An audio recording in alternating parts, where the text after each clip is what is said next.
শরীয়তপুরের নড়িয়ায় ফেসবুকের স্ট্যাটাসকে কেন্দ্র করে জামায়াত ও বিএনপির সমর্থকদের মধ্যে সংঘর্ষের ঘটনা ঘটেছে। এতে উভয় পক্ষের ১২ জন আহত হয়।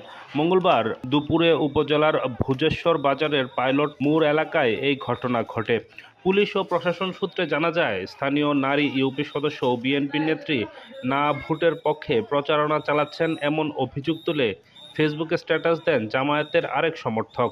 বিষয়টি নিয়ে ক্ষুব্ধ হয় বিএনপি নেতাকর্মীরা। মঙ্গলবার দুপুরে পাইলট মোড় এলাকায় বিএনপির পক্ষে ভোট চাইতে গেলে ভুজেশ্বর ইউনিয়ন জামায়াতের আমির কাহেদ নজরুল ইসলামের সঙ্গে ফেসবুকে স্ট্যাটাসের বিষয় নিয়ে বাকবিতণ্ডায় জড়ায় সবুজ মাধ্যম নামের এক যুবদল নেতা। খবরটি ছড়িয়ে পড়লে দুই পক্ষের মধ্যে সংঘর্ষ বাধে।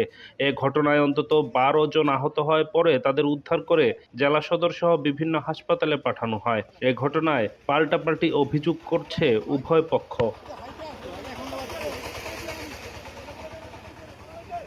আপনি সরেন না।